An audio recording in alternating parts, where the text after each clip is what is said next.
క్రీస్తునందు ప్రియమైనటువంటి దేవుని పిల్లలకు ఈ యొక్క ఉదయకాల సమయంలో మీ అందరికీ కూడా మరోసారి నా హృదయపూర్వక వందనాలు తెలియజేస్తూ ఉన్నాను.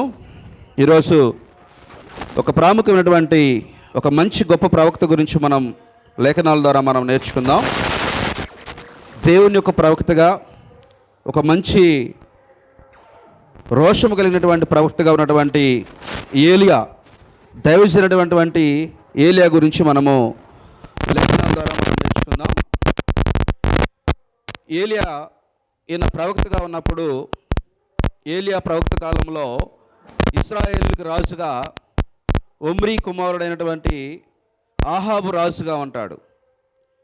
ఏలియా ప్రవక్త ఆయన దైవజనుడిగా ఉన్నటువంటి రోజుల్లో రాజుగా ఇశ్రాయేల్ రాజు అయినటువంటి ఒమ్రీ కుమారుడైనటువంటి ఆహాబు రాజుగా ఉంటాడు. తన భార్య అయినటువంటి యెజబెల్ కూడా మనందరికీ తెలుసు. ఏలియా గురించి మనం ఎందుకు నేర్చుకోవాలంటే, ఆయన చాలా గొప్పగా దేవుని యొక్క పనిని సంపూర్ణంగా జరిగించాడు. అలాగే ఏలియా గారు, దైవజనుడైనటువంటి ఏలియా గారు, ఆయన మరణము చూడక అగ్ని రథముల చేత ఆకాశమునకు ఆరోహణమైపోయినటువంటి ఒక గొప్ప ప్రవక్తగా మనం చూస్తాం. ఏలియా ప్రవక్త గురించి మనం చూస్తే ఆయన ఒక మంచి ప్రార్థనాపరుడుగా ఉంటాడు. ప్రార్థన ద్వారా ఆయన ప్రార్థన చేసినప్పుడు వర్షము కురుస్తుంది. మరలా ఆయన ప్రార్థన చేయగానే, అంటే దేవుని యొక్క చిత్త ప్రకారము ఆయన ప్రార్థన చేస్తే వర్షము ఆగిపోతుంది. భూమి మీద 3.5 సంవత్సరాలు కరువు వస్తుంది. మరలా ఆయన ప్రార్థన చేస్తే భూమి మీదకి మరలా వర్షం వస్తుంది. అలాగే ఇశ్రాయేల్ ప్రజలు 2 తలంపుల మధ్య జీవిస్తూ ఉన్నప్పుడు ఇశ్రాయేల్ ప్రజలను ఖండించాడు ప్రవక్త. మీరు ఎన్నాళ్ళు 2 తలంపుల మధ్య ఉంటారు? యెహోవాయే దేవుడైతే మీరు ఆయన్ని సేవించండి, బయలు దేవుడైతే మీరు దాని తట్టు తిరగండి అన్నటువంటి విషయాన్ని మాట్లాడుతూ ప్రజలను ఖండించి బుద్ధి చెప్పినటువంటి వ్యక్తి, ఒక మంచి గొప్ప ప్రార్థనాపరుడుగా ఉన్నటువంటి వ్యక్తి, మరణము చూడక అగ్ని రథములతో ఆకాశమునకు కొనిపోబడినటువంటి ఒక గొప్ప ప్రవక్తగా ఏలియా గారిని మనం చూస్తాం. చూడండి, మొదటి రాజుల గ్రంథము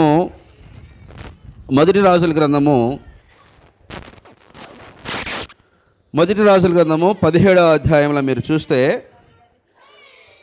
ఇక్కడ దైవజనుడైనటువంటి ఏలియా గారి గురించి ఇక్కడ మనం చూస్తాం.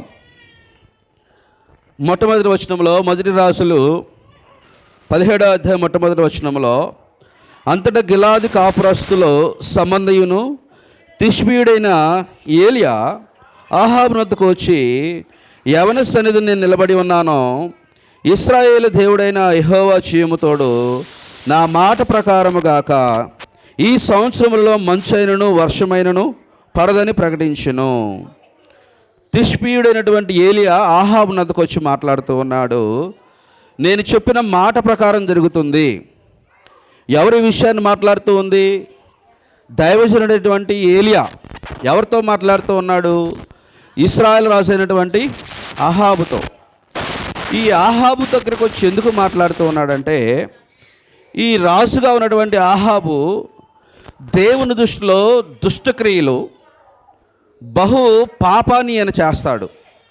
ఒక దుర్మార్గకు సంబంధమైనటువంటి క్రియలు ఆయన జరిగిస్తాడు. దేవుని దృష్టిలో గొప్ప పాపాన్ని ఆయన జరిగిస్తాడు. ఈ ఆహాబు తన పూర్వీకులందరికంటే కూడా గొప్ప పాపాన్ని చేస్తాడు. చూడండి, మొదటి రాజుల గ్రంథము 16వ అధ్యాయము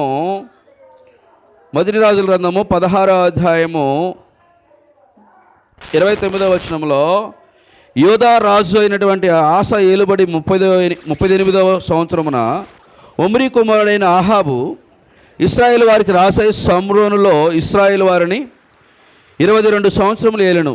చూడండి, అప్పుడు యోధా రాజులు, ఇశ్రాయేల్ రాజులు. యోధా రాజుగా ఆసా ఉన్నాడు, ఇశ్రాయేల్ రాజుగా ఎవరున్నారు? ఆహాబు. ఒమ్రీ కుమారుడైన ఆహాబు తన పూర్వీకులందరినీ మించినంతగా యెహోవా దృష్టికి చెడుతనము చేశాడు. అలాగే నెబోతు కుమారుడైనటువంటి యెరోబాము జరిగించిన పాపక్రియలను అనుసరించి నడుచుకున్నట స్వల్ప సంగతిని అనుకొని అతడు సిదోనీలకు రాసైన ఎద్బయేలు కుమార్తె అయిన యెజబెలును వివాహము చేసుకొని బయలుదేవతను పూజించి వానికి మ్రొక్కి కూర్చుండెను. షోమ్రోనులో తాను బయలునకు కట్టించిన మందిరమును బయలునకు ఒక బలిపీఠము కట్టించెను. మరి ఆహాబు దేవతా స్తంభం ఒకటి నిలిపెను. ఈ ప్రకారం ఆహాబు తన పూర్వీకులైన ఇశ్రాయేలు రాజులందరికంటే ఎక్కువ పాపము చేసి ఇశ్రాయేలీయుని దేవుడైన యెహోవా కోపము పుట్టించాడు. తన పూర్వమందు ఉన్నటువంటి వారందరికంటే, పూర్వీకులందరికంటే కూడా మించినంతగా గొప్ప పాపం చేశాడు ఈ ఆహాబు. ఈయన చేసినటువంటి పాపం ఏంటంటే, సిదోనీయులకు రాసైన ఎత్బాయేలు కుమార్తెని యెజబెలు వివాహము చేసుకుంటాడు. వాస్తవానికి దేవుడు ఇశ్రాయేల్ ప్రజలకు ఏమని సెలవిస్తాడంటే, మీరు అన్య స్త్రీలను వివాహము చేసుకోకూడదు. దేవుడు చెప్పినటువంటి ఆజ్ఞ అది. మీరు అన్య స్త్రీలను వివాహం చేసుకోకూడదు. అన్య స్త్రీ ఎత్బాయేలు కుమార్తె యెజబెలు వివాహము చేసుకుంటాడు. యెజబెలు వివాహం చేసుకోవడం మాత్రమే కాదు, కానీ ఈయన ఏం చేశాడంటే బయలు దేవతను పూజించు వాటికి మొక్కుచూ వచ్చాడు. బయలు దేవత అంటే విగ్రహారాధన ఈయన జరిగించాడు. విగ్రహారాధన జరిగించడం మాత్రమే కాదు, మందిరం ఒకటి ఏర్పరిచాడు. మందిరం ఒకటి ఏర్పరిచి ఆ మందిరములో ఒక బలిపీఠాన్ని కూడా ఈయన కట్టించాడు. ఇటువంటి చెడ్డఘోరమైనటువంటి క్రియ ఎవరు చేశారంటే, మనం చూస్తే ఇశ్రాయేల్ రాజు అయినటువంటి యెరోబాము జరిగించాడు. యెరోబాము చూడండి, రెహబాము యొద్దకు ప్రజలందరూ చేలుతూ ఉన్నారు, యెరూషలేములో దేవుణ్ణి ఆరాధించుకెళ్తూ ఉన్నారని ఈ యెరోబాము రెహబాముకు ప్రత్యేకగా ఒక బలిపీఠాన్ని, ఒక 2 దూడలను చేయించి ప్రజలందరూ కూడా వాళ్ళని తన బంగారు దూడలు చేయిస్తాడు యెరోబాము. యెరోబాము చేసినటువంటి సంగతి మిల్పి అల్పమైనటువంటి సంగతి అని గుర్తెరిగి, అలాగే ఈ ఆహాబు అనేటువంటి వ్యక్తి అంతకంటే ఘోరమైనటువంటి పాపాన్ని చేశాడు. తన పూర్వీకులందరూ పాపం చేశారు, వారికి మించి పాపం చేశాడు ఈ ఆహాబు. ఈ ఆహాబు కొద్దికి వచ్చి ఏలియా ఏమన్నాడంటే, దైవజనుడైనటువంటి ఏలియా, ఇదిగో యెహోవా జీవముతోడు, నేను ఎవరి పక్షాన ఉన్నానో నువ్వు గుర్తెరిగి ఉన్నావు అని చెప్తూ ఏమని చెప్తున్నాడు? 17వ అధ్యాయము 2వ వచనములో, ఇశ్రాయేలు దేవుడైన ఆ యెహోవా జీవముతోడు నా మాట ప్రకారము గాక, అవునుగాక, ఈ సంవత్సరంలో మంచు అయినను వర్షమైనను పడదని ప్రకటించాడు. అంటే దైవజనుడికి ఉన్నటువంటి ఒక గొప్ప స్థితి ఏంటో మీరు గమనించండి. అంటే దైవజనుడు అంటే ఎవరు? దేవుని పక్షాన దేవుని యొక్క మాటలు సెలవిచ్చేటువంటి ఒక గొప్ప వ్యక్తి. ఇతను ఒక మంచి ప్రవక్తగా ఉంటాడు. ఆహాబు ఎదుకు వచ్చి, ఇదిగో ఈ సంవత్సరం మందు ఇక మంచు అయినా సరే వర్షమైనా సరే పడదని ఆహాబుతో సెలవిచ్చాడు. ఆహాబుతో సెలవిచ్చిన తర్వాత ఎమ్మటని యెహోవాకు అతను ప్రత్యక్షమై, 17వ అధ్యాయం 4వ వచనం చూడండి. పిమ్మట యెహోవాకు 2వ వచనములో అతనికి ప్రత్యక్షమై, నీవు చుట్టూ నుండి తూర్పు వైపునకు పోయి యొర్దానుకు ఎదురుగానున్న కెరీతు వాగు దగ్గర దాగి ఉండుము. ఆ వాగు నీరు నువ్వు త్రాగుదవు. అచ్చట నీకు ఆహారం తెచ్చుటకు నేను కాకోలకముకు ఆజ్ఞాపించుతునని అతనికి తెలియజేయగా, ఇక ఆ దేశం అంతా కూడా కరువు వచ్చినప్పుడు మరి ఆహారం ఉండాలి కదా. మరి దైవజనుడైనటువంటి ఏలియా దేవుని యొక్క వాక్కు అతనికి ప్రత్యక్షమై, ఇదిగో నువ్వు పలానా కెరీతు వాగు దగ్గరికి వెళ్ళి నువ్వు అక్కడ ఉండు, ఆ వాగు నీరు త్రాగుచూ నువ్వు ఉండు, నీకు ఆహారం పంపించుటకు నేను కాకోలములకు ఆజ్ఞాపిస్తాను అన్నప్పుడు, కాకోలం అంటే కాకులు వచ్చి అతనికి రొట్టెను మాంసమును తీసుకొచ్చి ఆయన దాని చేత పోషింపబడుతూ ఉన్నాడు. 6వ వచనం చూడండి. అక్కడ కాకోలములు ఉదయమందు రొట్టెను మాంసమును, అస్తమయమందు రొట్టెను మాంసమును అతని యొద్దకు తీసుకొని వచ్చుచుండెను. అతడు వాగు నీరు త్రాగుచూ వచ్చును. కొంతకాలమైన తర్వాత దేశంలో వర్షము లేక నీరు ఎండిపోయింది.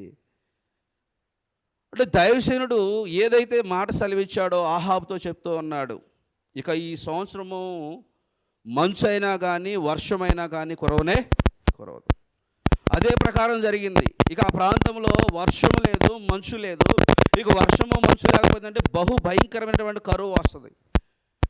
కాబట్టి దేవుడు, ఇదిగో ఏలియా, నేను చెప్పేటువంటి ఫలానా కెరీతు వాగు దగ్గరికి నువ్వు వెళ్ళు, ఈ కెరీతు వాగు దగ్గరికి వెళ్ళి నువ్వు అక్కడ ఉండు, నీకు నేను ఆహారమును నేను పంపించునని దేవుడు కాకోలం చేత తన సేవకుడైనటువంటి ఏలియాకు ఆహారం పంపించినట్లు మనం చూస్తాం. ఇక్కడ ఏలియా ఎప్పుడైతే ఈయన ఆహాబుకు బుద్ధి చెప్పే విధంగా మాట్లాడతాడు. ఎందుకు ఆహాబుకు బుద్ధి చెప్పే విధంగా, ఖండించే విధంగా ఆయన మాట్లాడుతూ ఉంటాడంటే, ఆహాబు చేసినటువంటి ఘోరమైనటువంటి పాపము. ఏం చేశాడు ఆయన ఘోరమైనటువంటి పాపము? బయల ప్రవక్తలను మొక్కే విధంగా బలిపీఠములు కట్టించి వాటికి మందిరం ఏర్పరిచే విధంగా ఇతను చేశాడు. మరొకటి అన్య స్త్రీలను వివాహము చేసుకున్నాడు. దేవుడు అంటున్నాడు, నేను తప్ప నీకు వేరొక దేవుడు ఉండకూడదు. నిర్గమాకాండం 20వ అధ్యాయం మీరు చూస్తే, ఆకాశం అందైనను భూమి కింద అయినను నేను తప్ప నీకు వేరొక దేవుడు ఉండకూడదు, నేను రోషం కలిగినటువంటి దేవుడును. ఏమంటారు దేవుడు? నిర్గమాకాండం 20వ అధ్యాయం చూడండి.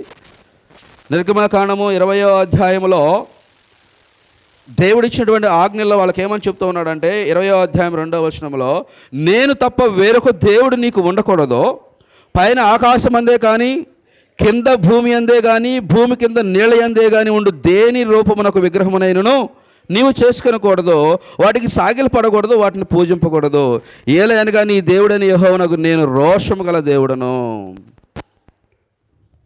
అంటే దేవుడు క్షమించినటువంటి ఈ విషయం ఏంటంటే, భూమి మీద దేవుణ్ణి మాత్రమే సేవించాలి, ఆయన తప్ప మరొక వేరే దేన్ని కూడా మీరు సాగిలు పడకూడదు, మొక్కకూడదు.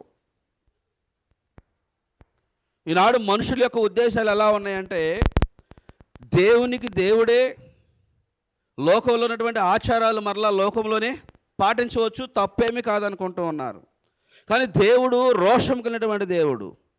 నేను తప్ప మీకు వేరొక దేవుడు ఉండకూడదంటే, ఇక నువ్వు దేవుని యందే భయభక్తులు కలిగి ఉండాలి, దేవుణ్ణి ఆరాధించాలి, దేవునికే మీరు సాగిలపడాలి. శద్రకు మెషకు అబేద్నెగోలను అగ్నిగుండంలో వాళ్ళు వేస్తాను అన్నప్పుడు వాళ్ళు అంటారు, జీవం ఉన్నటువంటి మా దేవుడు మమ్మల్ని రక్షింపకపోయినను సరే నీ ప్రతిమలకు మేము మొక్కము. అంటే చూడండి, భక్తిపరులు, విశ్వాసులు, పరిశుద్ధులు అంత గొప్ప తీర్మానం కలిగి ఉండాలి. మరి ఆహాబు ఇశ్రాయేలుకి రాజుగా ఉన్నాడు. ఆహాబు ఇశ్రాయేలుకి రాజుగా ఉండి బయలుదేవతకు మొక్కే విధంగా అన్య స్త్రీ అయినటువంటి యెజబెలను చేసుకుంటాడు. బయలుదేవతను మొక్కే విధంగా మందిరాన్ని కట్టిస్తాడు, ఒక బలిపీఠాన్ని కట్టిస్తాడు. ఇశ్రాయేల్ ప్రజలందరూ బహు ఘోరమైనటువంటి పాపం జరిగించడానికి ఇతడు కారకుడవుతాడు. ఈ ఆహాబు చేసినటువంటి పనిని బట్టి దేవుని యొక్క వాక్కు ఏలియా ద్వారా ప్రత్యక్షమయ్యి, ఇదిగో ఈ సంవత్సరం మందికి వర్షమైనను మంచు అయినను కూడా కురవదు. ఆ ప్రకారమే ఆ దేశంలో కరువు సంభవించింది. దేవుని యొక్క వాక్కు ఏలియాకు ప్రత్యక్షమై, నువ్వు వెళ్ళు పలానా కెరీతు వాగు దగ్గర నువ్వు ఉండు, అక్కడ ఉన్నటువంటి ఆ వాగు నీరు నువ్వు తాగుతూ ఉండు, నీకు మాంసము రొట్టెను దేవుడు కాకులి చేత ఆజ్ఞాపించి ఆహారము అనుగ్రహించాడు. అంటే దేవుని పిల్లలకు దేవుడు ఎప్పుడూ కూడా ఏదో ఒక రూపాన దేవుడు ఆహారాన్ని, వస్త్రము అనుగ్రహిస్తూనే ఉంటాడు. ప్రభువైన యేసుక్రీస్తు వారు ఏమంటాడంటే, ఆకాశ పక్షులను చూడండి, అవి విత్తవు, కోయవు, కోటలో సమకూర్చుకొనవు, మీరు వాటికంటే శ్రేష్ఠులు కాదా? అన్ని జనులు వాటి గురించి చింతపడతారు, ఏమి తిందుము, ఏమి ధరించుకుందుము అని. కాబట్టి ఏలియాను దేవుడు పోషించాడు కరువు కాలంలో కూడా. అయితే ఇక్కడ మనం గమనించవలసిన విషయం ఏంటంటే, ఈ ఆహాబు చేసినటువంటి పాపాన్ని ఏలియా వెళ్ళి హెచ్చరిక చేస్తాడు ఆహాబు చేసినటువంటి తప్పును బట్టి. చూడండి, రాజుల గ్రంథము, మొదటి రాజుల గ్రంథము 18వ అధ్యాయము 18వ వచనములో 17వ వచనం నుంచి చూద్దాం.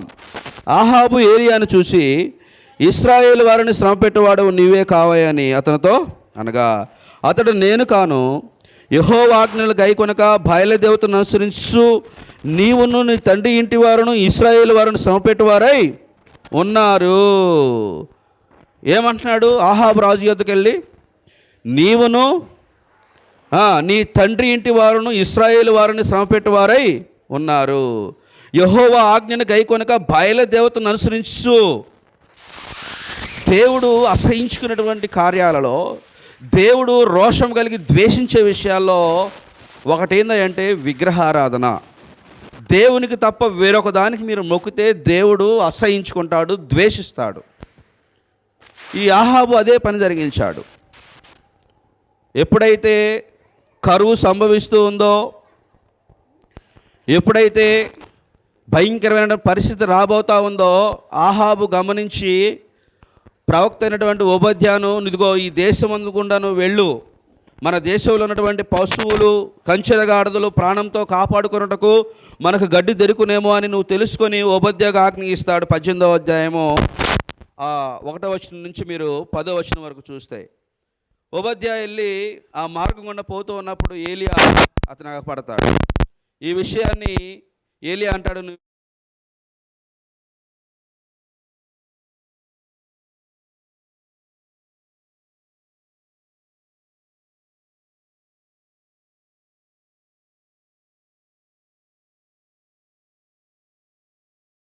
ఆహాబు ఎక్కడ ఉంటాడు? కెరీతు వాగు దగ్గర ఉంటాడు. ఎందుకంటే అప్పటికి ఈ యెజబేలు అనేటువంటి ఆమె యెహోవా ప్రవక్తలందరినీ కూడా హతం చేస్తూ ఉంది. యెహోవా ప్రవక్తలందరినీ కూడా హతం చేస్తూ ఉంది, బయలు ప్రవక్తలను ప్రోత్సహిస్తూ ఉంది. చూడండి 18వ అధ్యాయము 19వ వచనం చూడండి. అయితే ఇప్పుడు నీవు ఇశ్రాయేలు వారందరినీ యెజబేలు పోషించున్న బయలుదేవత ప్రవక్తలు 450 మందిని అషూరు దేవి, ఆమెకి మరొక పేరు ఏంటంటే లేక దేవత స్తంభము, ప్రవక్తలైన 450 మందిని నా ఎద్దుకు కర్మేలు పర్వతముకు పిలువనమని చెప్తాడు. అలాగే ఆ పై వచనాల్లో చూడండి, 18వ అధ్యాయము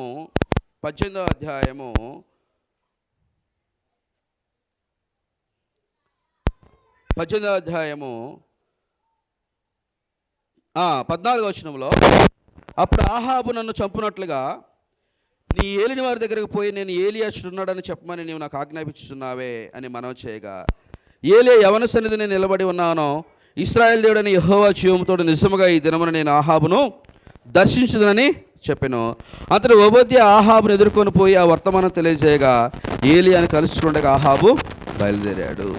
ఇక్కడ మీరు గమనించవలసిన విషయం ఏంటంటే, ఆహాబు ఎదుకు వచ్చి ఆహాబు చేసినటువంటి తప్పును ఖండిస్తూ బుద్ధి చెప్తూ మాట్లాడుతూ ఉన్నాడు ఏలియా. ఇశ్రాయేలు అందరూ పాపం చేయడానికి నీవును నీ తండ్రి ఇంటి వారును కారకులై ఉన్నారు. అంత మాత్రమే కాదు, నీ భార్య అయినటువంటి యెజబేలు బయలుదేవతలకు మొక్కుతూ 450 మంది ప్రవక్తలు ఆ విగ్రహాలను ఆరాధిస్తూ అష్టోర్త దేవత అనేటువంటి దేవతా స్తంభం మొక్కుతూ ఉన్నారు. ఇదంతా కూడా దేవుడు అసహించుకున్నటువంటి కార్యము. చూడండి, అప్పుడు ఏలియా ఒక మంచి ఛాలెంజ్ అనేది వాళ్ళకి ఇసురుతాడు. ఆ ఛాలెంజ్ ఏంటంటే, మీరు మీ 450 మంది ప్రవక్తలను కర్మేలు అనేటువంటి పర్వతం మీదకి తీసుకొని రండి. ఈ కర్మేలు అనేటువంటి పర్వతం మీద తీసుకొని వచ్చినప్పుడు ఒక 2 ఎద్దులను మనం తీసుకుందాం. ఈ 450 మంది ఒకవైపు ఉంటారు, ఏలియా ఒకవైపు ఉంటాడు. ఇప్పుడు విషయం ఏంటంటే, ఎవరు దేవుడు? నిజమైనటువంటి దేవుడు యెహోవాయే, జీవంగలటువంటి దేవుడు వాస్తవానికి. కానీ వీళ్ళందరూ ఏం చేస్తూ ఉన్నారు? ఆహాబు తన భార్య అయినటువంటి యెజబేలు 450 మందిని ప్రవక్తలను, బయలు ప్రవక్తలను ప్రోత్సహిస్తూ వారిని బలపరుస్తూ ఉంది. అలా పరిస్థితిలో ఉన్నప్పుడు ఇక నిరూపించాలి ఎవరు జీవంగలటువంటి దేవుడు. అప్పుడు ఏలియా వచ్చి ఏమంటాడంటే ఇశ్రాయేల్ ప్రజలతో 18వ అధ్యాయం 21వ వచనం చూడండి. ఏలియా జనుల దగ్గరకు వచ్చి, ఎన్నాళ్ళ మట్టుకు మీరు 2 తలంపుల మధ్య తడబడుచుందురు? How long will be you estate between 2 opinions? If the Lord is God you follow him, but it is Baal. అంటే చూడండి, మీరు ఎన్నాళ్ళు 2 తలంపుల మధ్య ఉంటారు? యెహోవా దేవుడైతే ఆయన సేవించండి, ఒకవేళ బయలు దేవుడైతే ఆయనను అనుసరించండి. చూడండి 21వ వచనము. ఏలియా జనులందరి దగ్గరికి వచ్చి, ఎన్నాళ్ళ మట్టుకు మీరు 2 తలంపుల మధ్య తడబడుచుందురు? యెహోవా దేవుడైతే ఆయనను అనుసరించండి, బయలు దేవుడైతే వారిని అనుసరించుడని ప్రకటన చేయగా జనులకు అతనికి ప్రత్యుత్తరముకు ఒక్క మాటైనను పలకకపోయిరి. అప్పుడు ఏలియా ప్రవక్తల వారైన చూడండి, యెహోవాకు ప్రవక్తలైన వారిలో నేను ఒకడనే శేషించి ఉన్నాను. అయితే బయలునకు ప్రవక్తలు 450 మంది ఉన్నారు. వాళ్ళు ఎంతమంది ఉన్నారు? బయలు ప్రవక్తలు 450 మంది ఉన్నారు. దేవుని ప్రవక్త ఎంతమంది ఉన్నాడు? ఒక్కడే ఉన్నాడు. ఇప్పుడు ఈ ప్రజలు ఎలా ఉన్నారంటే 2 తలంపుల మధ్య ఉన్నారు. ఈనాడు క్రైస్తవుల్లో కూడా 2 తలంపుల మధ్య జీవించేటువంటి వాళ్ళు చాలామంది ఉన్నారు. రెండు తలంపులు అంటే ఏంది? రెండూ కావాలి, లోకము కావాలి, దేవుడు కావాలి. దేవుని యొక్క మాటలు వింటారు, మరలాగే లోకంలో ఉన్నటువంటి పద్ధతులు, ఆచారాలు, సంప్రదాయాలు పాటిస్తూ ఉంటారు. ఇది దేవుని పిల్లలకు తగదో. దేవుని మీదే ఆధారపడాలి. నేను పౌరుషంగినటువంటి దేవుడను, నేను రోషంగినటువంటి దేవుడను దేవుడు ఎప్పుడో మొట్టమొదటి ఇశ్రాయేలు ప్రజలకు ఆజ్ఞాపించాడు. అలాగే ఏలియా కూడా రోషం కలిగినటువంటి ఆయన. ఈయన ఎంత రోషం కలిగినటువంటి వాడంటే, దేవుని యొక్క పిల్లలు ఇశ్రాయేల్ ప్రజలు విగ్రహారాధన చేస్తూ ఉన్నారు, బయలు దేవతకు మొక్కుతూ ఉన్నారు. ఈ పరిస్థితి చూసి ఆయన అంటున్నాడు, అందరి ఎద్దకు వచ్చి ఏమంటున్నాడంటే, ఎన్నాళ్ళు రెండు తలంపులు తడబడుచుందరు. రెండు తలంపులు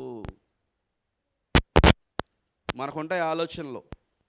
లోకంలో ఒకటి ఉంటుంది, అందరు దేవుళ్ళు ఒకటే. ఉందా లేదా లోకంలో సామెత? కానీ దేవుడు ఒకడే, భూమి మీద దేవుడు ఒకడే. ఆయనే యెహోవా దేవుడు. భూమి, ఆకాశము, సముద్రము, సమస్త జీవరాశులు కలిగేసినటువంటి దేవుడు ఆయనే.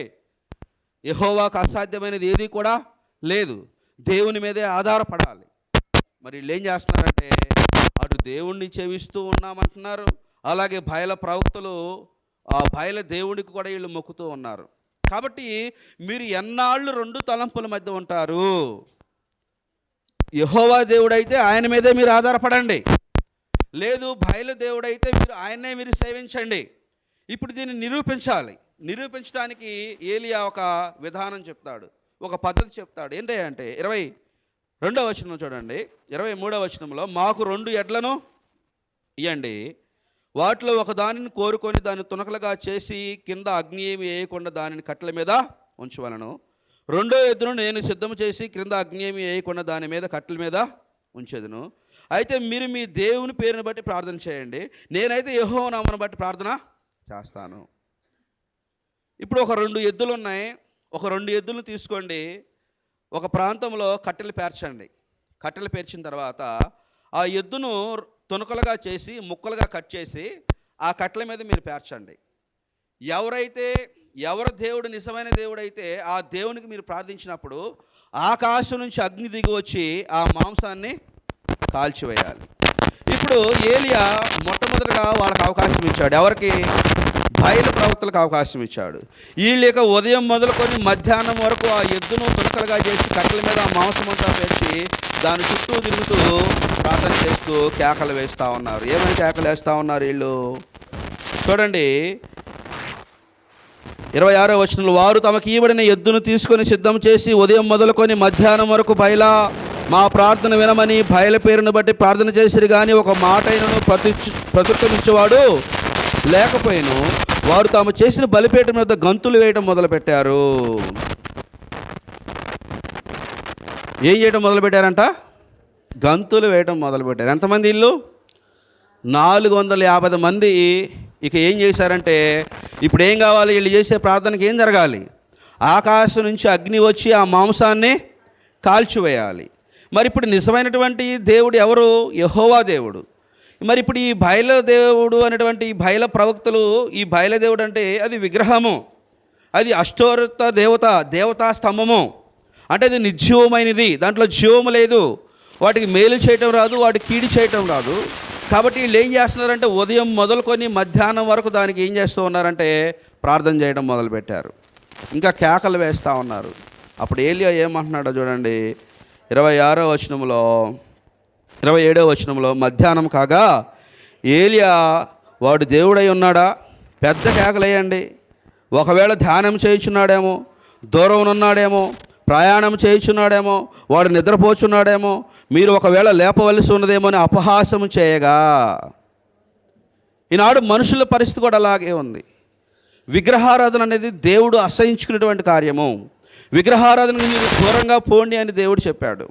విగ్రహారాధన చేయకూడదు, విగ్రహానికి బలి అర్పించింది కూడా మీరు తినకూడదు. కానీ వీళ్ళు ఏం చేస్తున్నారంటే 2 తలంపుల మధ్య ఉన్నారు. కాబట్టి ఇప్పుడు ఇది నిరూపించాలి ఏలియా. ఇది నిరూపించాలంటే ఒక ఎద్దును తీసుకున్నారు, దాన్ని మాంసముగా చేసి ఆ కట్టెల మీద పెంచినప్పుడు ఇక వాళ్ళకి అవకాశం ఇచ్చాడు. ఫస్ట్ ఏమని అంటే, మీరు మీ దేవతని మీరు ప్రార్థించండి. ఉదయం మొదలుకొని మధ్యాహ్నం వరకు వీళ్ళు ప్రార్థన చేస్తున్నారు, కేకలు వేస్తూ ఉన్నారు. ఇక ఏలియా వచ్చేమంటున్నాడంటే వాళ్ళ మధ్య అపహాసం చేస్తున్నాడు. వాడు నిద్రపోతున్నాడేమో, మీరు నిద్రపోమకండి, వాడు నిద్రపోతున్నాడేమో, వాడు ఒకవేళ ఏడైనా ప్రయాణం చేస్తున్నాడేమో, గట్టిగా కేకలు ఏంటంటే వీళ్ళు ఉదయం మొదలుకొని సాయంత్రం దాకా కేకలేస్తే, ఇప్పుడు మీరు ఒక రాయి దగ్గరికి వెళ్ళి, ఒక చెట్టు దగ్గరికి వెళ్ళి ఉదయం నుంచి సాయంత్రం దాకా ముఖానికి ఇదంటే కదా ఏ బొట్లు పెట్టుకొని 4 ఆకులు పెట్టి ఒక కొబ్బరికాయ కొట్టి, ఆ కొబ్బరికాయ కొడతా కొంతమంది అయితే కొరడాలు తీసుకొని కొట్టుకుంటూ ఉంటారు. గట్టిగా కొట్టుకుంటూ ఉండి మీరు ఆ చెట్టుకి కానీ ఆ రాయి కానీ మొక్కుతా పూజిస్తూ ఉంటే అదేమన్నా మీకు మేలు చేస్తుందా? చెప్పాలి, ఏమన్నా మేలు చేస్తుందా? నిర్జీవమైన వస్తువుల్లో ఏమీ ఉండదు. కీర్తన గ్రంథం 115వ అధ్యాయంలో వాటికి చెవులుండి వినవు, నోరుండి మాట్లాడదు, కాళ్ళుండి నడవలేవు, చేతులుండి ఏమీ చేయవు, అవి ఒట్టి మాయవి, అంటే ఒట్టివి, వాటిలో ఏమీ లేదు. ఇప్పుడు వీళ్ళు ఉదయం మొదలుకొని మధ్యాహ్నం కాదు, ఇంకా 100 రోజులు అలా చేసినా కానీ దాంట్లో నుంచి ఏమన్నా వస్తుందా? ఏమీ ఉండదు. అందుకే ఏలియా ఏమంటున్నాడంటే 27వ వచనంలో, మధ్యాహ్నం కాగా ఏలియా వాడు దేవుడై ఉన్నాడా అని పెద్దలకు కేక వేయండి. ఒకవేళ ధ్యానం చేస్తూ ఉన్నాడేమో, దూరంగా ఉన్నాడేమో, ప్రయాణం చేయించు ఉన్నాడేమో, వాడు నిద్రపోచున్నాడేమో, మీరు ఒకవేళ లేపవలసి ఉన్నదేమో అని అపహాస్యం చేయగా 28వ వచనం చూడండి, వారు మరీ గట్టిగా కేకలు వేయచ్చు, రక్తము కారు మట్టుకు తమ మర్యాద చొప్పున కత్తులతోనూ శాస్త్రములతోనూ తమ దేహములను కోసుకొని చుండిరి. ఈ ప్రకారం మధ్యాహ్నం అయిన తర్వాత అస్తమయము నైవేద్యం అర్పించి సమయం వరకు వారు ప్రకటన చేయించు వచ్చురు, కానీ మాట అయినను ప్రత్యుత్తరం మిచ్చుడు వాడు ఎవడైనా లక్ష్యం చేసిన వాడు ఎవడైనా లేకపోయాను. అప్పుడు ఏలియా నా దగ్గర రండి అని జనులందరితో చెప్పగా జనులందరూ అతని దగ్గరికి వచ్చురి. ఏం చేస్తున్నారంటే తమ మర్యాద చొప్పున కత్తులతో చూడండి, కత్తులతోనూ శాస్త్రములతోనూ తమ దేహములను, ఈనాడు చాలామంది అది కోసుకుంటా ఉన్నారు కత్తులతో, చేతులతో. చూసారు ఎప్పుడైనా మీరు వీధుల్లో కొరడాలతో కొట్టుకుంటూ ఉంటారు, నోట్లో ఆ సోలాలు పెట్టుకుంటూ ఉంటారు, ఈపికి వెనకమారలా వగ్గెలు తగిలించుకొని లాగుతూ ఉంటారు. దేహం అంటే చూడండి, దేవుణ్ణే సేవించాలి, దేవుని మీదే ఆధారపడాలి. కానీ లోకంలో మనుషుల యొక్క పరిస్థితి ఇలా ఉంది. మూర్ఖతరములో ప్రజలు జీవిస్తూ ఉన్నారు. దేవుడు జీవం కలిగినటువంటి దేవుడు, ఆయన ఆత్మస్వరూపి, ఆయన కంటికి కనిపించేవాడు కాదు. ఆకాశం ఆయన సింహాసనము, భూమి ఆయన పాదపీఠము, ఆయన ఆత్మస్వరూపి. కానీ మనుషులకి ఏంటంటే కంటికి కనిపించాలి. మేము భక్తిపరులము, మేము గొప్ప భక్తిపరులము, మేము గొప్ప విధేయులమని ప్రజలకు కనపరుచుకునే విధంగా వీళ్ళు ఏం చేస్తూ ఉన్నారంటే ఉదయం మొదలుకొని మధ్యాహ్నం వరకు కొరడాలతో కొట్టుకుంటున్నా ఉన్నారు, కత్తులతో గీసుకుంటా ఉన్నారు. ఏ ఒక్క మాట అయినా కానీ వారికి సమాధానము లేదు. ఇప్పుడు ఏలియా, మీరందరూ నా ఎద్దుకు రండి. ఏలియా వంతు వచ్చింది. ఏలియా వంతుకు రాగానే కట్ల అలాగే పేర్చారు, ఎద్దును తునకలుగా చేశారు, ఆ కట్ల మీద ఉంచారు. ఇక ఏలియా జీవం కలిగినటువంటి దేవుడికి ప్రార్థించడం మొదలుపెట్టాడు. ఏమని ప్రార్థిస్తూ ఉన్నాడు ఏలియా? ఏమని ప్రార్థిస్తూ ఉన్నాడు? 30వ వచనం చూడండి. అప్పుడు ఏలియా నా దగ్గరికి రండి అని జనులతో చెప్పగా జనులందరూ అతని దగ్గరికి వచ్చిరి.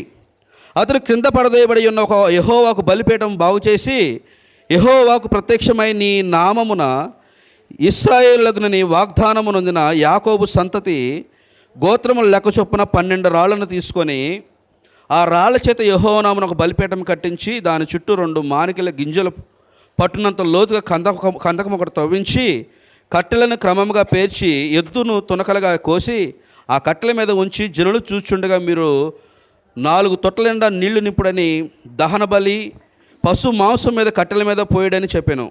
అదైన తర్వాత 2వ మారు ఆ ప్రకారమే చేయడని అతను చెప్పగా వారు 2వ మారు అలాగ చేసిరి. 3వ మారును అలాగ చేయుచుండగా వారు 3వ మారును చేసిరి. అప్పుడు ఆ నీళ్లు బలిపీఠం చుట్టూ పొర్లి పారెను. మరియు అతడు కందకమును నీళ్లతో నింపెను. అస్తమయము నైవేద్యం అర్పించు సమయమున ప్రవక్తలు ఏలియా దగ్గరికి వచ్చి ఇలాగూ ప్రార్థన చేసిన, యెహోవా, అబ్రహాము, ఇస్సాకు, ఇశ్రాయేలు దేవా, ఇశ్రాయేలుల మధ్య నీవు దేవుడై ఉన్నావనియు నేను నీ సేవకుడై ఉన్నాననియు ఈ కార్యములనియు నీ సెలవు చేత చేసిననియు ఈ దినమున కనపరచుము. యెహోవా నా ప్రార్థన ఆలకించుము. యెహోవైన నీవే దేవుడై ఉన్నావనియు నీవు వారి హృదయములను నీ తట్టు తిరుగు చేయదు అనియు ఈ జనులకు తెలియనట్లుగా నా ప్రార్థన అంగీకరించుము. ఏలియా ఇక చేస్తాం మొదలుపెట్టాడు. జీవం కలిగినటువంటి దేవునికి ప్రార్థిస్తున్నాడు. ప్రజలందరూ నీవే దేవుడు అని తెలుసుకున్నట్లుగా, ఈ ప్రజల హృదయాలందు నీ తట్టు తిరిగినట్లుగా అబ్రహాము, ఇస్సాకు, యాకోబు దేవాని ఏలియా ప్రార్థన చేయడం మొదలుపెట్టాడు. వెంటనే ఏం జరిగిందో చూడండి. 38వ వచనంలో అతడు ఇలాగ ప్రార్థన చేయుచుండగా యెహోవా అగ్ని దిగి దహన బలి పశువులను కట్టెలను రాళ్లను బుగిగా దహించి కందకమందున నీళ్లు ఆరిపోజేసిను. అంతటి జనులందరూ దాన్ని చూసి సాగిలపడి యెహోవాయే దేవుడు, యెహోవా దేవుడు అని కేకలో వేశారు.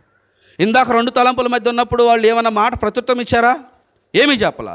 ఇప్పుడు ఏమైంది? యెహోవాయే దేవుడు, నిజంగా యెహోవాయే దేవుడు. అంటే 2 తలంపుల మధ్య మీరు నివసించకూడదు. ఈనాడు ప్రజలు కూడా 2 తలంపుల మధ్య ఉన్నారు. ఏలియా ప్రార్థన దేవుడు ఆలకించాడండి. ఎప్పుడైనా మీరు ప్రశ్న వేసుకున్నారా? అసలు నా ప్రార్థన దేవుడు ఆలకిస్తున్నాడని ఎప్పుడైనా మీరు ప్రశ్న వేసుకున్నారా? అసలు మనం ప్రార్థన చేయడం మొదలు పెడితేనే కదా, ఏదో మనకు సమయం వచ్చినప్పుడు ఏదో ఆయన ముందు ఒక 2 నిమిషాలు ఏదో 4 మాటలు మాట్లాడి వెళ్ళిపోతూ ఉంటాం. చూడండి, పాపులు మనవి దేవుడు ఆలకించడు. ఇది క్లియర్ అండి. పాపులు మనవి దేవుడు ఆలకించడు. 2 తలంపులు 2 ఉద్దేశాలు ఉన్నటువంటి వారి వ్యక్తిత్వాలు, వారి మనసులను బట్టి దేవుడు ఆలకించడు. ప్రకటన గ్రంథంలో ఏముంటుందంటే, నీవు ఎచ్చగానైనా ఉండు, చల్లగానైనా ఉండు, నులివెచ్చని స్థితిలో నీ వద్దు. లోకంలో పద్ధతులు ఆచారాలు కావాలంటే నువ్వు లోకంలో ఉన్నటువంటి దేవుడిని నువ్వు అనుసరించు. లోకంలో ఉన్న ప్రతిమలకు నువ్వు మొక్కు. ఒకవేళ యెహోవా దేవుడని నీకు తెలిస్తే దేవుని మీదే ఆధారపడు. దేవుని అందే భక్తి, భయము, విధేయతను కలిగి ఉండు. ఇక్కడ 450 మంది ఉదయం మొదలుకొని మధ్యాహ్నం వరకు కేకలు వేశారు. ఒళ్ళంతా దేహాన్నంతా గాయపరుచుకున్నారు. కానీ వాళ్ళకి ఏ పరిస్థితి జరగల. ఏలియా వంతు వచ్చింది. జీవం కలిగినటువంటి దేవునికి ప్రార్థన చేశాడు. ఆకాశం నుంచి అగ్ని వచ్చింది, ఆ మాంసం కాల్చివేసింది. ఆ నీళ్ళన్నీ కూడా మళ్ళీ ఆ కట్టెలను ఆర్పివేయటము మనం చూస్తాం. అప్పుడు ప్రజలందరూ ఏమనుకున్నారు? యెహోవాయే దేవుడు అనుకున్నాడు. ఇప్పుడు ఈ ఛాలెంజ్లో, ఈ సవాలులో ఎవరు గెలిచారు? ఏలియా గెలిచాడా? 450 మంది ఉన్నటువంటి బయలు ప్రవక్తలు గెలిచారా? ఏలియా గెలిచాడు. ఇక ఏలియా గెలిచిన తర్వాత ఇంక ఏలియా ఉంటాడా? వెంటనే ఖడ్గము తీసుకొని ఎంతమందిని చంపాడు? 450 మందిని హతం చేశాడు ఒక దెబ్బకి. చూడండి, 18వ అధ్యాయము 40వ వచనం చూడండి. అప్పుడు ఏలియా ఒకరినైనాను తప్పించుకొని పోనీక బయల ప్రవక్తలను పట్టుకొనని వారికి సెలవీగా జనులు వారిని పట్టుకొనిరి. ఏలియా కిషోను వాగు దగ్గరకు వారిని కొనిపోయి అక్కడ వారిని వధించాడు. ఎంతమందిని చంపాడు? ఇప్పుడు మనలో కూడా చాలామంది ఉన్నారు. ఎదుటివాడు తప్పుడు మార్గంలో ఉంటే, ఎదుటివాడు 2 తలంపుల మధ్య ఉంటే, ఎదుటివాడు అన్నీ కలిసి చేస్తూ ఉంటే మనోళ్ళు ఏం చేస్తారంటే వాళ్ళతో వెళ్ళి పాలిభాగస్తులు అవుతున్నారు.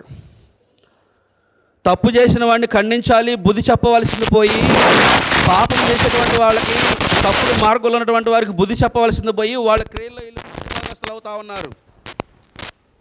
లోకంలో ఆచారం అండి, సంప్రదాయం అండి, మా తాత ముత్తాతల నుంచి ఇది వస్తూ ఉంది, మేము చేస్తామని మీరు అనుకుంటే మీరు కూడా 2 తలంపుల మధ్య ఉన్నవాళ్ళు అవుతారు కాదా? ఏమంటే 2 తలంపులు కాదా? యెహోవా బాహుబలం ఏమైనా తక్కువైందా? ఆయనకేమైనా అసాధ్యమైందా?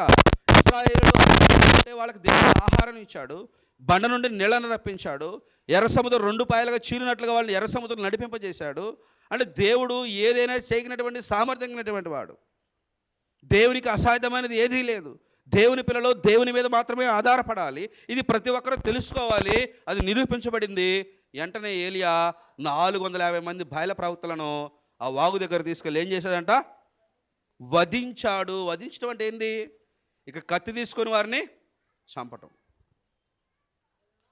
ఇక ఈ విషయము ఆహాబు భార్య అయినటువంటి యెజబెలుకు తెలిసింది. స్త్రీలలో మూర్ఖురాలు ఎవరయ్యా అంటే బైబిల్ గ్రంథంలో యెజబెలు అటువంటి చెడ్డ స్త్రీ బైబిల్ లేక ఎవరు ఉండరో. ఈ యెజబెలు సిదోనీరాయలు, ఎత్బయేలు కుమార్తె. ఈమె విగ్రహారాధికురాలు. ఏమేం చేసిందంటే ఏలియాని 19వ వచనం చూడండి. ఏలియా వద్దకు సమాచారం పంపించింది.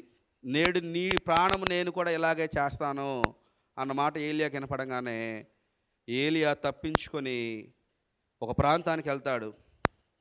చూడండి, 19వ అధ్యాయము మొట్టమొదటి వచనంలో, ఏలియా చేసినదంతయు అతని ఖడ్గము చేత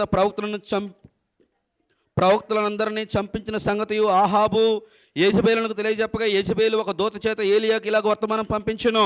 రేపు ఈ వేళ నేను నీ ప్రాణమును వారిలో ఒకరి ప్రాణము వల్లే చేయని ఎడల దేవుడు నాకు గొప్ప అపాయం కలుగజేయను గాక. కాబట్టి అతను ఈ సమాచారం తెలుసుకొని లేచి తన ప్రాణం కాపాడుకొనికి పోయి యోధా సంబంధమైనటువంటి బేర్షెబాకు చేరి అచ్చట ఉండమని దాని దాసులతో చెప్పాను. అంటే ఈ విషయం తెలియగానే ఏలియా ఏం చేశాడు? అపాయం కలుగునుగా కానీ ఎప్పుడైతే యెజెబెలు శపథం పూనుకున్నదో ఈ సమాచారం తెలుసుకొని తన్ను కాపాడుకొనుటకపోయాడు. దేవుని పిల్లలకు ప్రమాదం వస్తూ ఉన్నప్పుడు, సమస్య మొదలైనప్పుడు కాపాడుకోవాలి కానీ హాని ఏమీ చేసుకోకూడదు. దేవుని మీద ఆధారపడేవాళ్ళు దేవుడు వారిని రక్షిస్తాడు. ఇప్పుడు వాస్తవానికి ఏలియా ఇలా పారిపోవడానికి కారణం ఏంటంటే, ఒక భయంకరమైనటువంటి 400 మంది అబద్ధ ప్రవక్తలను లేదా బయల ప్రవక్తలను చంపించి వేస్తాడు. ఇక చంపంగానే యెజెబెలు ఏం చేసిద్ది? ఏలియాను కూడా అదే విధంగా నేను చంపిస్తా, వానిలో ఒకరి ప్రాణం వలనే నీ ప్రాణం అగునుగాక అనే మాట ఏలియా తెలియగానే ఇక ఏలియా ఒక బేర్షెబా అనేటువంటి ప్రాంతానికి వెళ్ళి బదరీ వృక్షం కింద కూర్చుండి మరణాపేక్ష గలవాడే 4వ వచనంలో, నా పితరుల కంటే నేను ఎక్కువ వాడన కాను, ఇంత మటుకు చాలును, నా ప్రాణం తీసుకోమని ఆయనకు ప్రార్థన చేశాడు. ఈనాడు మనము ఎక్కడైనా తప్పు జరుగుతూ ఉంటే, ప్రజలు ఎక్కడైనా పాపం చేస్తూ ఉంటే, ప్రజలు ఎక్కడైనా మరలా విశ్వాస భ్రష్టులై లోకంలో కలిసిపోతూ ఉంటే గద్దించే వాళ్ళు ఎంతమంది ఉన్నారు? తప్పును తప్పుగా ఖండించాలి. 2 తిమోతి రాసిన పత్రిక 4వ అధ్యాయము 2వ వచనం చూడండి. 2 తిమోతి రాసిన పత్రిక 4వ అధ్యాయము 2వ వచనములో, వాక్యమును ప్రకటించుము, సమయమందును అసమయమందును ప్రయాసపడము, సంపూర్ణమైన దీర్ఘశాంతముతో ఉపదేశించు, ఖండించు, గద్దించుము, బుద్ధి చెప్పుము. ఖండించుము, బుద్ధి చెప్పుము, ఖండించుము, గద్దించుము, బుద్ధి చెప్పుము. అంటే చూడండి, జనులు హితబోధను సహింపగా దురద చెవులు గలవారై తమ స్వకీయ దురాశలను చూడండి అనుకూలమైన బోధకులను తమ కొరకు పోగు చేసుకున్నారు. సత్యమునకు చేయునీక కల్పనా కథలకు తిరుగు కాలము వచ్చింది. ఓ తిమోతి, నువ్వు వాక్యాన్ని ప్రకటించు, సమయమందును అసమయమందును ఉపదేశించుము, ఖండించుము, గద్దించుము, బుద్ధి చెప్పుము. ఈ 3 మాటలకు అర్థం తెలుసా మీకు? ఎవరిని ఖండించాలి, ఎవరిని గద్దించాలి, ఎవరికి బుద్ధి చెప్పాలి? 2 తలంపుల మధ్య ఉన్నటువంటి వారికి. ఏమండి? 2 తలంపుల మధ్య ఉన్నటువంటి వారికి, లోకంలో ఉన్న ఆచారాలు మరలా దేవుని యొక్క దైవజనుడికి ప్రయారిటీ ఇచ్చేటువంటి పరిస్థితిలో ఉన్నటువంటి వాళ్ళకి. ఈనాడు చూడండి, క్రైస్తవంలో కూడా అంతరాలు తంత్రాలు వేయించుకున్నటువంటి వాళ్ళు ఉన్నారు, లేరా? మంచి రోజు కోసము వేరే సిద్ధాంతుల దగ్గరికి వెళ్ళేటువంటి పరిస్థితి ఉన్నది. ఇవి అన్ని ఆచారాలు కాదా? దేవుడు అసహించుకున్నటువంటి కార్యాలు కాదా? కాబట్టి అటువంటి వారిని ఏం చేయాలి? తెలిసినటువంటి వాళ్ళు ఏం చేయాలి? ఇక్కడ ఏమంటున్నాడు తిమోతి? పౌలు గారు తిమోతితో ఏమంటున్నాడు? ఖండించు, గద్దించు. నేను కూడా అదే పనులు చేస్తా ఉంటే నేను ఎక్కడ ఖండిస్తా? అర్థమైందా మీకు? ఇప్పుడు నీది అదే బడి, నాది ఇదే బడి అంటారు కదా. నీది తినాలి, నాది తినాలి. లోకంలో ఒక సామెత ఉంటుంది. నువ్వే తప్పుడు పనులు చేస్తూ, నువ్వే 2 తలంపుల మధ్య నివసిస్తూ మరలా ఎదుటివాడిని నువ్వేం ఖండించగలుగుతావు? కాబట్టి ఏలియా ఏమన్నాడంటే, జనులందరిని పిలిచాడు, అసలు మీరు ఎన్నాళ్ళు 2 తలంపుల మధ్య ఉంటారు? యెహోవా దేవుడైతే ఆయన్ని అనుసరించండి, ఒకవేళ బయలు దేవుడైతే మీరు బయలును అనుసరించండి. ఇప్పుడు నిరూపించబడింది యెహోవా దేవుడని. ఆకాశం నుంచి అగ్ని వచ్చింది, ఆ మాంసాన్ని కాల్చివేసింది. ఇక ప్రజలందరూ ఏమంటున్నారంటే, యెహోవాయే దేవుడు, యెహోవాయే దేవుడని పెద్ద కేకలు వేశారు. ఏలియా వెంటనే ఆ 450 మందిని కత్తితో వధించి చంపివేస్తాడు. ఈ విషయము ఆహాబు తన భార్య అయినటువంటి యెజెబెలు చెప్పినప్పుడు యెజెబెలు అంటుంది, నీ ప్రాణం కూడా వారి ప్రాణమాలే అవునుగాక అని శపథం పూనుకుంటుంది. ఇక ఏలియా పారిపోతాడు. తన ప్రాణం కాపాడుకొని పారిపోయి ఈ బేర్షెబా అనే ప్రాంతానికి వచ్చినప్పుడు బదరీ వృక్షం కింద కూర్చొని తనలో తాను దేవునికి ప్రార్థిస్తూ ఉన్నాడు. ఏమని ప్రార్థిస్తూ ఉన్నాడు? ఇక్కడ మనం ఏం చూసాము? నా పితరుల కంటే నేను ఎక్కువ వాడను కాను, ఇంత మటుకు చాలును, నా ప్రాణం తీసుకోమని దేవునికి ప్రార్థన చేశాడు. అప్పుడు దేవుడు, ఎందుకు ఈ విధంగా ప్రార్థన చేస్తున్నావని యెహోవాకు ఏలియా ప్రత్యక్షమైనప్పుడు ఆయన ఏమంటున్నాడో చూడండి. 19వ అధ్యాయం 10వ వచనంలో, అతడు ఇశ్రాయేలు వారు నీ నిబంధన త్రోసివేసి నీ బలిపీఠములను పడగొట్టి నీ ప్రవక్తలను ఖడ్గము చేత హతము చేసిరి. సైన్యములకు అధిపతికి దేవుడకు యెహోవా కొరకు మహారోషము గలవాడనై నేను ఒకడును మాత్రమే మిగిలి ఉండగా వారు నా ప్రాణమును కూడా తీసివేయటకు చూస్తున్నారని మనవి చేశాడు. నేను మాత్రమే దేవుని ప్రవక్తలో రోషము కలిగినటువంటి వాడను. ఏలియా ఎవరంట? రోషం కలిగినటువంటి వాడను. మనకేముంటుంది? రోషం, పౌరుషం. పుట్టింటి లేదన్న సమస్య వచ్చినప్పుడు రోషం, పౌరుషం. ఎదుటివాడు ఎవడైనా అప్పడినప్పుడు ఇవ్వకపోతే ఇక రోషం, పౌరుషం. ఇక్కడ ఏలియాకి ఏ రోషం ఉంది? తన ప్రజలు దేవుని నిబంధన త్రోసివేసి బలిపీఠములు కట్టి విగ్రహారాధన చేస్తూ ఉన్నప్పుడు ఈయన ఏం చేశాడు? నిరూపించాడు యెహోవాయే దేవుడని, యెహోవాయే జీవంగల దేవుడని ఈయన నిరూపించాడు. ఒక గొప్ప ప్రార్థనాపరుడుగా ఉన్నాడు. ఆకాశం నుంచి అగ్ని దిగి వచ్చి ఆ మాంసం అంతటి కాల్చివేసింది. ఇక నిజంగా ప్రజలందరూ కూడా యెహోవా దేవుడని నమ్మారు. మరి వాళ్ళు 450 మంది ఉన్నారు కదా. ఈ 450 మంది ఉదయం మొదలుకొని మధ్యాహ్నం వరకు బయలా దిగిరా అని వాళ్ళు ప్రార్థించినప్పుడు ఏమైనా మార్పు అనేది అనిపించిందా? ఏమండి? ఏ మార్పు లేదు. కాబట్టి ఏలియా ఏమంటున్నాడంటే, అసలు ఈయన ఏమని ప్రార్థన చేశాడు? ఇక నా ప్రాణం కూడా తీసుకో అంటే ఏలియా అన్నాడు, ఏమన్నాడంటే, అయ్యా వాళ్ళు నీ నిబంధన త్రోసివేసి ఉన్నారు. అబద్ధ ప్రవక్తలైనటువంటి 450 మంది నేను చంపి ఉన్నాను కాబట్టి, దేవుని ప్రవక్తలు తప్పకుండా మిగిలి ఉన్నాను కాబట్టి నన్ను కూడా వాళ్ళు చంపాలని ప్రణాళిక కలిగి ఉన్నారు. నేను రోషం కలిగినటువంటి వాడును. ఏమంటున్నాడు ఏలియా? రోషం కలిగినటువంటి వాడు. దేవుని యందు భక్తి భయం కలిగినటువంటి వాళ్ళు రోషము, పౌరుషం అనేది ఉండాలి. తప్పు చేసే వాళ్ళని గద్దించాలి. తప్పు చేసే వాళ్ళు ఏం చేయాలి? గద్దించాలి. అన్నాళ్ళు మీరు రెండు తలంపుల మధ్య ఉంటారు. ఒకసారి మళ్ళీ తిమోతి రాసిన పత్రికలో చూడండి, 5వ అధ్యాయము 20వ వచనం చూడండి. ఇతరులు భయపడు నిమిత్తము పాపము చేయవారిని అందరి ఎదురు గద్దింపుము. ఏం చేయాలంట? పాపం చేయవారిని అందరి ఎదురు గద్దింపుము. ఎప్పుడైనా ఎవరినైనా మీరు గద్దించారా? ఏమండి? సంఘములో, స్థానిక సంఘములో హెచ్చరిక చేసేటువంటి వాళ్ళు కూడా ఉండాలి. సంఘ పెద్దలు ఉండాలి, హెచ్చరిక చేసేటువంటి వాళ్ళు ఉండాలి, శుద్ధ మనసుతో పంచిపెట్టేటువంటి వాళ్ళు కూడా ఉండాలి. పాపం చేసేటువంటి వారిని అందరి ఎదుట ఏం చేయాలి? గద్దించాలి. ఇప్పుడు ఒక వ్యక్తిని గద్దిస్తూ ఉన్నాడంటే ఎదుటి వ్యక్తి ఏముండాలి? నీతి చెప్పే వ్యక్తి పాపం చేసేవాడిని గద్దించేటప్పుడు ఆ వ్యక్తి గద్దించేవాడు నీతిగా ఉండాలి, భయభక్తులు కలిగి ఉండాలి, యథార్థవంతుడై ఉండాలి. ఒక వ్యక్తి ఎదుటివాడిని గద్దించాలంటే నువ్వు కూడా తప్పుడు మార్గంలో నివసిస్తా, నువ్వు కూడా చెడ్డ క్రియలు జరిగిస్తా, ఎదుటివాడిని గద్దించావనుకో, ఎదుటివాడు ఏమంటాడంటే, ముందు నీది నువ్వు చూసుకోరా బాబు, నువ్వు తర్వాత నాకు చదువులే కానీ ముందు నీ ప్రవర్తన చూసుకో. అందుకే పరిశుద్ధులు, క్రైస్తవులు చాలా పరిశుద్ధంగా ఉండాలి, చాలా భక్తి భయము విధేయత కలిగి ఉండాలి. యేసుక్రీస్తు వారు చెప్పినట్లు నాలో పాపం ఉందని మీలో ఎవడు నిరూపించగలుగుతాడు? ఏమండి? అంటే ఆయన పాపము లేనటువంటి వాడిగా ఉన్నాడు. దేవుని పిల్లలు కూడా పాపము లేనటువంటి వారిగా ఉండి పౌరుషం కలిగి ఉండి ఎదుటివాడు ఏదైనా పాపం చేస్తే ఆ పాపాన్ని గద్దించే రీతిలో ఉండాలి దేవుని పిల్లలు.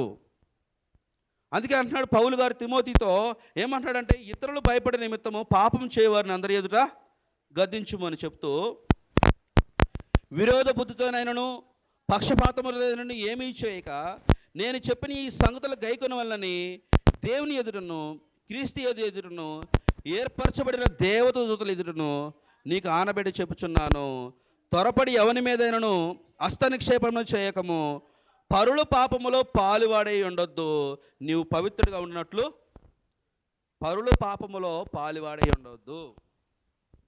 మీరు అనుకోవచ్చు, ఎదుటివాడు సంఘంలో ఎవడైనా తప్పు చేస్తూ ఉంటే ఆ తప్పును మీరు ఖండించకపోయినా సరే మీరు కూడా వారితో పాలిభాగస్తులైన వాళ్ళు అవుతారు. తప్పును తప్పుగా ఖండించాలి. ఖండించాలా లేదా? తప్పును తప్పుగా ఖండించాలి. ఇప్పుడు ఏలియా ఏం చేశాడు? అహాబు యొద్దకు వెళ్ళి, నీవు నీ తండ్రి ఇంటి వారందరూ ఇశ్రాయేలు పాపం చేయడానికి నువ్వు కారకుడువో. అంత పౌరుషము రోషం ఉంది ఏలియాకు. మరి మన పౌరుషం ఏది? మన రోషం ఏది? ఎదురువాడు తప్పు చేస్తామంటే ఆ తప్పుల్లో మీరు కూడా పాలిభాగస్తులై ఉంటారా? చూడండి ప్రియమైన వాళ్ళరా, ఈనాడు ప్రపంచంలో క్రైస్తవులు అనబడినటువంటి వాళ్ళందరూ కూడా ఇదే పని ఉన్నది. అందుకే ఏలియా అన్నాడు, మీరు రెండు తలంపుల మధ్య ఉండకూడదు. దేవుడిని మాత్రమే మీరు సేవించాలి. అందుకే అయ్యా నేను ఆ ప్రజలు నీ నిబంధన త్రోసివేసి నేను తృణీకరిస్తూ ఉన్నప్పుడు, నేను వారందరినీ కూడా ఖండించి బుద్ధి చెప్పినప్పుడు, ఆ 450 మంది ప్రవక్తలను నేను చంపించినప్పుడు, ఆ యెజబెల్ అనేటువంటి ఆమె నన్ను చంపడానికి, నా ప్రాణం తీయడానికి ముందుకు వస్తూ ఉంది. కాబట్టి ఇక నా ప్రాణాన్ని నువ్వు తీసుకో. అందుకే నేను రోషం గలవాడనై ఏమంటాడు ఇక్కడ, మొదటి రాజుల గ్రంథము 19వ అధ్యాయము 10వ వచనం చూడండి. అతడు ఇశ్రాయేలు వారు నీ నిబంధన త్రోసివేసి నీ బలిపీఠములను పడగొట్టి నీ ప్రవక్తలను ఖడ్గము చేసి హతము చేసిరి. సైన్యములకు అధిపతికి దేవుడినగు యెహోవా కొరకు నేను, చూడండి, యెహోవా కొరకు మహారోషం గలవాడనై నేను ఒకడిని మాత్రమే మిగిలి ఉండగా వారు నా ప్రాణమును కూడా తీసివేయటకు చూస్తూ ఉన్నారు. ఆయన ప్రాణం కూడా తీయడానికి వీళ్ళు చూస్తూ ఉన్నారు. మరలా రెండో మారు కూడా యెహోవాకు అతని ప్రత్యక్షం అవుద్ది. 19వ అధ్యాయము 14వ వచనం చూడండి. అందుకతడు ఇశ్రాయేలు వారు నీ నిబంధనలు త్రోసివేసి నీ బలిపీఠలను పడగొట్టి నీ ప్రవక్తలను ఖడ్గము చేత హతము చేసిరి. సైన్యములకు అధిపతి దేవుడు నాకు యెహోవా కొరకు మహారోషం గలవాడనై నేను ఒకడిని మాత్రమే మిగిలి ఉండగా వారు నా ప్రాణమును కూడా తీసుకు చూస్తున్నారని చెప్పాడు. అంటే ఈయన ఎంత రోషం కలిగి ఉన్నాడో చూడండి, ఎంత పౌరుషం కలిగి ఉన్నాడో చూడండి. నిజంగా ఆయన ఒక గొప్ప ప్రవక్తగా ఉన్నాడు. తప్పు చేసినటువంటి ఆహాబుని అంటున్నాడు, నువ్వు చేసే తప్పు అని ఖండించాడా? లేకపోతే ఆహాబు నీ పని నీది, నా పని నాది, యెహోవాని చేవేస్తాను నువ్వు అంటే, ఇశ్రాయేల్ రాజు అంటే ఎవరు? ఇశ్రాయేల్ ప్రజలు దేవుని యొక్క స్వాస్థ్యము. ఈ ఆహాబు చేసినటువంటి పాపము ప్రజలందరూ కూడా పాపం చేయడానికి కారకుడయ్యాడు. తన పూర్వీకులందరికంటే ఒక గొప్ప పాపాన్ని ఇతడు మూట కట్టుకున్నాడు. కాబట్టి ఏలియా ఖండించాడు, గద్దించాడు, బుద్ధి చెప్పాడు. ఇంకా తర్వాత ఆహాబు భయపడ్డాడు కూడా. ఆ సందర్భంలో భయపడినట్లు కూడా మనం చూస్తాం.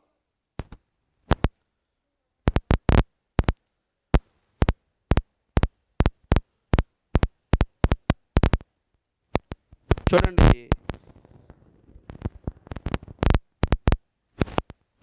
16వ అధ్యాయము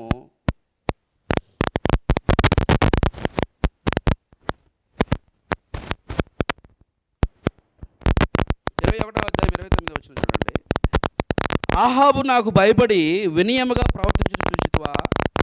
నాకు భయపడి అతడు వినయముగా ప్రవర్తించుట చేత ఆ అపాయం అతని కాలమందు సంభవింపకుండా ఆపి అతని కుమారుల కాలమందు అతని కుటుంబాలందరి మీదకి నేను ప్రారంభిస్తున్నాను. ఆహాబు భయపడ్డాడు. ఇక తప్పు చేసిన వారిని తప్పుగా అది గద్దిస్తే, పాపం చేసేవారిని అందరి ఎదురు గద్దిస్తే నిజంగా వాళ్ళు తమ తప్పును సరిదిద్దుకుంటారండి. పరుల వారి పాపంలో మీరు పాలు భాగస్తులై ఉండకూడదు. ఇక తర్వాత ఆహాబు ఏం జరిగిందో, ఆహాబు యెజబెల్ ఎలా మరణించారో మనమందరం కూడా ఇక్కడ చూస్తాం. కాబట్టి ఏలియా చేసినటువంటి ఒక గొప్ప పని వల్ల ఏం జరిగింది అంటే, దేవుడే యెహోవా దేవుడే జీవంగల దేవుడని నిరూపించబడింది. తప్పుడు మార్కులు ఉన్నటువంటి వారిని గద్దించాడు, దేవుడే నిజమైన దేవుడని వాళ్ళకు రుజువు చేశాడు. అంత మాత్రమే కాదు, ఆయన నిజంగా గొప్ప దైవజనుడని కూడా నిరూపించుకున్నాడు. ఆ కరువు కాలంలో సారెపేట అనేటువంటి ఒక గ్రామానికి ఆయన వెళ్తాడు. ఆ గ్రామానికి వెళ్ళిన తర్వాత అక్కడ ఒక విధవరాలు ఉంటుంది. ఆ విధవరాళ్ళు ఆ విధవరాళ్ళ చేత నువ్వు పోషింపబడినని అన్న మాట ఉంటుంది. కాబట్టి ఏలియా గారు ఒక గొప్ప ప్రవక్తగా ఉన్నాడు, ఒక రోషం కలిగినటువంటి వాడిగా ఉన్నాడు. ప్రజలను తప్పుడు మార్గానికి సరిదిద్దుకునే విధంగా ఇతడు చేయడం చూసాం మనము. అలాగే ఏలియా గారు గొప్పగా ఇశ్రాయేల్ ప్రజలను ఖండించడము, బుద్ధి చెప్పడం మాత్రమే కాదు, కానీ ఈయన మరణము చూడకుండా అగ్ని రథములు వచ్చి ఈయన కొనుక్కోబడతాయి. చూడండి, రెండవ రాజుల గ్రంథము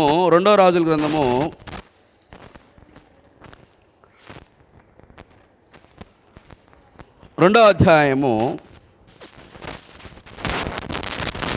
11వ వచనం చూడండి. 12వ వచనంలో 10వ వచనం చూద్దాం. అందుకతడు నీవు అడిగినది కష్టతరముగా ఉన్నది. అంటే ఎప్పటికీ ఎలీషా అరకదోలుతూ ఉంటాడు. ఏలియా వెళ్తాడు. ఏలియా వెళ్ళి నువ్వు నన్ను వెంబడించు అన్నప్పుడు ఆ ఎడ్ల జతలు అక్కడ వదిలివేసేసి ఏలియా వెంబడి అనుసరిస్తూ ఉంటాడు ఈ ఎలీషా ఏమంటాడంటే, నువ్వు చనిపోకముందే, నువ్వు దేవుని యొద్దకు ఆరోహణమై వెళ్ళకముందే, ఇదే విషయం ఆల్రెడీ ఆహాబు ఓబద్యాను పంపిస్తాడు, ఏలియా ఎక్కడున్నాడో వెతుకు, ఎక్కడ గడ్డి దొరికిద్దో, ఈ కరువు రాకుండా మన పశువులన్నీ కాపాడుకోవడానికి వెళ్ళమన్నప్పుడు ఓబద్యా వెళ్ళినప్పుడు ఓబద్యాకు ఏలియా అగపడతాడు.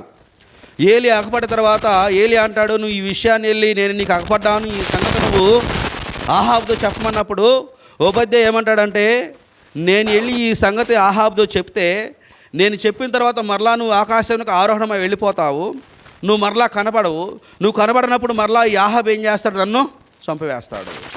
చూడండి, ఇది ముందుగానే మనకి ప్రవక్త ద్వారా తెలియచేయబడుతూ ఉంది, ఏలియా ఆరోహణమై వెళ్ళిపోతాడని. మొదటి రాజుల గ్రంథము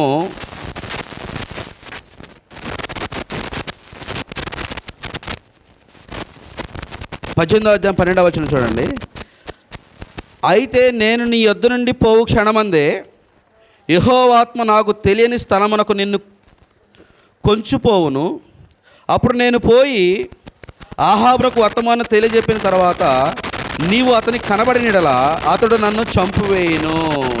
అంటే ఆల్రెడీ ఓబద్యా ప్రవక్త అయిన మంచి ప్రవక్త అండి. 18వ అధ్యాయం 3వ వచనం చూడండి. ఆహాబు తన గృహ నిర్వకుడకు ఓబద్యాని పిలిపించాడు. ఈ ఓబద్యా యెహోవా యందు భయభక్తులు గలవాడై ఉన్నాడు. ఓబద్యా ఏమై ఉన్నాడు? యెహోవా యందు భయభక్తులు కలిగినటువంటి ప్రవక్త. ఏలియా పలానా చోట ఉన్నాడన్న సంగతి ఓబద్యా ఆహాబుతో చెప్పమన్నప్పుడు ఓబద్యా ముందుగానే దేవుని యొక్క ఆత్మప్రేరణ చేత చెప్తున్నాడు, నేను నువ్వు పలానా చోట ఉన్నానని నేను చెప్పేలోపు నువ్వేమవుతావు, ఆకాశానికి ఆరోహణమై వెళ్ళిపోతావు. ఇప్పుడు ఇదే జరిగింది. ఏం జరిగిందో చూడండి. 2వ రాజుల గ్రంథం 2వ అధ్యాయము.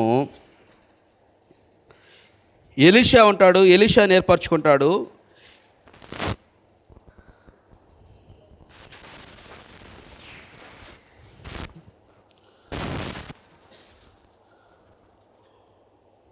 రెండో రాజుల గ్రంథము 2వ అధ్యాయము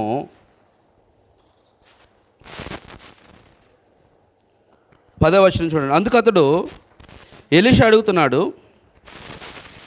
నీవు అడిగినది కష్టతరముగా ఉన్నది, అయితే నీ యొద్ద నుండి తీయబడినప్పుడు నేను నీకు కనబడిన యెడల ఆ ప్రకారం నీకు లభించునుగాక, కనబడిన యెడల అది కాకపోవునని చెప్పాను. వారు ఇంకా వెళ్ళుచు మాట్లాడుచుండగా ఇది అగ్ని రథములు అగ్ని గుర్రములు కనబడి వీరిద్దరిని వేరు చేసెను. అప్పుడు ఏలియా సుడిగాలి చేత ఆకాశమునకు ఆరోహణమయ్యాడు. ఏలియా ఎక్కడికి ఆరోహణమయ్యాడు? ఆకాశమునకు ఆరోహణమయ్యాడు. బైబిల్ గ్రంథంలో మరణము చూడనటువంటి వ్యక్తులు ఇద్దరు ఉన్నారు, ఏలియా, హానోకు. అంటే వాళ్ళు భూమి మీద ఉండి మరణించినట్లు లేదు. హానోకు దేవునితో కూడా నడిచిన వాడని హెబ్రీయులకు రాసిన పత్రికలో ఉంటుంది 11వ అధ్యాయంలో. అలాగే మీరు చూస్తే ఏలియా కూడా అగ్ని రథములు అగ్ని గుర్రములు వచ్చి ఏలియాను ఆకాశంనకు తీసుకొని పోతాయి. అంటే ఏలియా మరణించలా, అంటే ఆయన సజీవుడిగా ఉన్నప్పుడే అగ్ని రథములు ఏమొచ్చాయి చూడండి. 2వ అధ్యాయము